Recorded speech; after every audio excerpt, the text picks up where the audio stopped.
your name and keep working. Joseph Hickman. I live over here in the Highland Park, southern tip area of Richmond, Virginia. And as you can see, I started a little garden for my family and myself. And the reason why we did a raised bed is because we got extremely high levels of lead in our soil. I mean, extremely high. When I got a soil sampled, I sent it off, and they sent me a letter back in the mail stating, don't grow anything in that yard, and then do not allow your kids to eat any dirt or any grass out of the yard. Now, who suggested that you get the soil tested? You did. Okay. When I came down here and you said you wanted to grow a garden, I say do not grow anything in the garden. You sure did. Because you it was the one who high. made me get it soil tested, because my mother actually and my neighbors all grow in their yards. And it was because of you that made me want to get my soil tested. I paid $50 to get it tested. But it's all right. It was well worth it to know that I'm not going to grow. I mean, the levels, they sent me back the paper. Well, off the charts. With the readings. And I mean, it was extremely high. Other than that, I had perfect soil.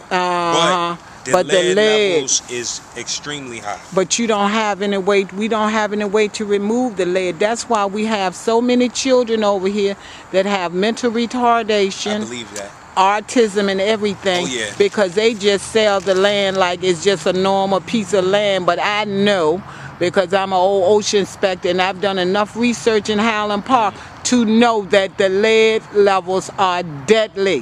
Wow. Yes, they are. I mean, and not only that, then I found out, HP Rap refurbished this house. And they use the cheapest lead. Yes, that was Allen Robinson. My mother had to come and get, they actually had to remove lead from this house. They came here 3 different times to remove the lead paint and all type of stuff like that. And now, on our house, I was trying to build a shed because my shed is in horrible condition, and I was going to try and make it look like the house, but I couldn't find the siding. So I'm like, what kind of siding is this? So as I researched it, I found out that that's asbestos siding. Asbestos, that's what I told you that night. I say that is asbestos siding. And so that means you're in a shell of asbestos. That's right. And asbestos is deadly. That's why you got to have air filters in that bad boy. People just buy these houses because they're inexpensive. Right. But they do not know what danger they put their whole family into when they move into these shells. So I stopped by here also to see how you were doing, but also to ask for an interview about this boy Billy that I brought down here with this wood. I was so disgusted. And where the tree at you had cut down, this big tree right here, that he had cut down, I needed wood to stay warm because the city wouldn't give me any oil.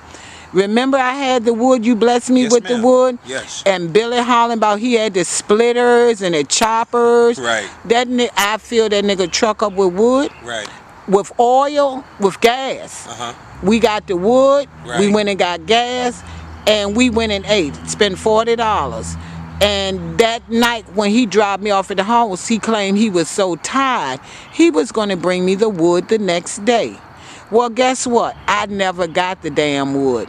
The little pieces some little pieces I could take off the truck, I did. But he claimed he was going to bring me the wood. So he never brought the wood. I filled his gas tank up. I helped put the wood on the truck. I fed the nigga like a king. More than one time. He never brought me the wood. So now I went downtown and took out the one, because I don't like people stealing from me. He lied like that. He ain't never bring the wood back. And guess what? At S&K, because he know I took out the warrant on him to go to court, he's standing up there trying to set me up, telling people I'm this and I'm that, so these people will hurt me.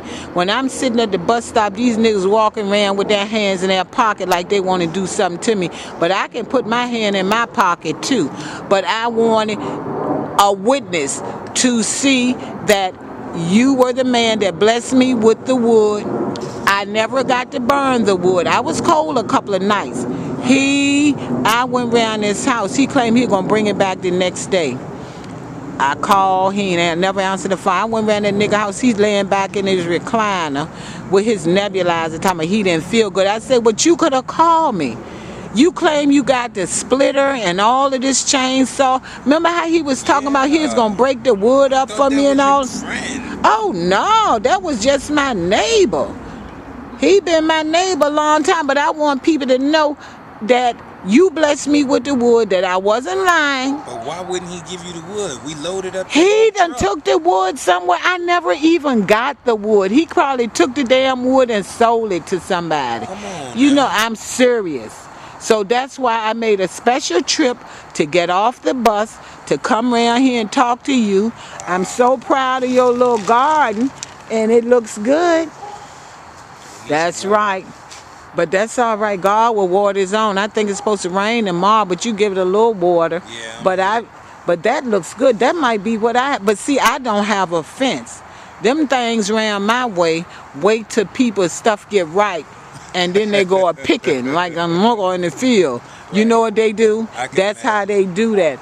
But yeah, I try to tell people this type of siding on the house, plus the siding that looks like shingles on the roof, all that's got asbestos in it.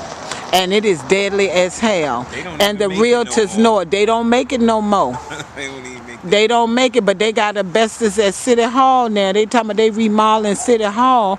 I'm trying to tell the people that's why people got respiratory problems, people getting cancer, people getting sick, because the company that came in there and stripped them 17 floors down and had the fiberglass flying in the wind and the air condition and the asbestos flying all through the heating and air conditioning ductwork, it was killing people.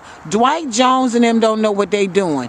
They want to do things, but they're afraid to ask me. But I got plenty of knowledge and paperwork to back it up. So I'm glad that your garden is beautiful. You're going to have to carry the kids somewhere. And know what? Even in playground in Blackwell, when Dwight Sneed dumped all of that fly ash, you heard of fly ash? That's the result when you burn coal. When you burn coal in them nuclear power and them coal power plants, you know what? They say that it's so contaminated with radiation and stuff. But look, go to Teddy Parham, TEDDYPARHAM, and just put my name in the address bar and pull up and see all the good things I've been doing. Checked you out. And you checked me out? Yeah, I did. The truth ain't nothing but the light. You was dropping bombs. Hey, I'm going to drop some more bombs. Because look, they are killing people. Wow. They are killing people like hell, and they are black people that they are killing. And remember the black boule? I asked you to look that up? BOULE. Remember with all these Masons and fraternities and all of these guys pledging where they came from. So many of them are gay and everything. I don't have no problem with the gay brother, but they just can't come to me. You know what I'm saying? If you want a lacocha, a vagina, you ain't gonna get it in this lifetime. You roll your stuff out and work with what God gave you and be a man. But we got 400 and some child molesters and rapists over here. Remember I told you that? Yeah, you told me that. Go to the VirginiaStatePolice.com. So I don't lie. They try to hurt me for telling the truth. And I'm going to do it over and over and over. So I thank you for my interview. Your little garden looks nice. It's coming along beautifully. And it's sad that you can't let the children. But when I think about it, as long as there's grass, as long as there is grass out here and not the bare dirt, I would think that the grass would cover up a lot of the dirt. Oh, it does. Yeah, from them planting. Because why buy a house and your children cannot even play in the yard? Oh, man. I mean, and it's crazy because I got a feeling that the whole neighborhood is like... The whole neighborhood is. That's asbestos siding on there. That's the asbestos siding over there that I was telling you about, that it looked like shingles. That is asbestos. That stuff is deadly. And these people are locked in these houses thinking they getting fresh air. This shit is killing these people. It's terrible. So anyway, that's why when I was a realtor, I tell you, buyer beware. You get a whole house inspector that come from the roof to the basement and tell you about that asbestos around the pipes in the basement, around the furnace, boiler pipes and all of that, because it will kill you. What you don't know will kill you. That's right. So I'm glad I did stop. I see your little screen over there. Look like you mining for gold. Remember back in the day? Yeah, that's my sifter. Yeah. Because I made a compost earlier, but I threw it all out because I had actually used some of the dirt. I'm coming. Look at that Tell baby. mommy I'm coming. Oh. And I used some of the dirt in the old compost. And what ended up happening is, once I found out that shit was high in lead, I told you don't I use had to it. throw all of that That's out. right. You didn't need it. Right. So that's your new? Well, no, I had to buy all of this. All I right. had to drive all the way out Goochland County and buy some dirt. They charge me like $50 for 2 yards. Yeah, now think about it. $50 for dirt. But so see, sometimes you can go to the compost is good. I do that too. Okay. I do that too. But you want to live. That little money is nothing compared to the life of you and the children. Right. So you and your wife be blessed. I never got to meet her, but I want to thank you for the wood anyway, even though I didn't get to burn it. And I want them to know he just... Oh man, just running his mouth, Billy Drake, and he gonna do this and he gonna do that. Nigga ain't never brought me my wood. So when I get up there today, loaded up the whole truck was loaded, and he didn't bring me nothing. I think he sold it. He's supposed to have been to my house after we ate and got full. You know how niggas do, they get lazy. So he said he wasn't feeling good. And I hit him a couple of times because he was high. I didn't know he was high. He was nodding out at the wheel going across the double yellow line on the Burnham Avenue. So I'm sitting there and I just hit him. I said, nigga, you wake up or pull over. And I think after he sat there and ate all that food and had that buzz on, he got tired. He was ready to go to sleep. So that's what iced him right out. So the next morning, he supposed to have been ran at 6 o'clock in the morning. He didn't show up. So I went around there at noon. Because I had paid the white boy to bring the wood in the house when he come. I kept telling the white boy, I'm like, he coming, he coming. I went around and he laid back, nebulized and everything. I said, that's what you keep getting for smoking stuff that ain't supposed to go into your body. Bring my wood round there. He still had it on the truck.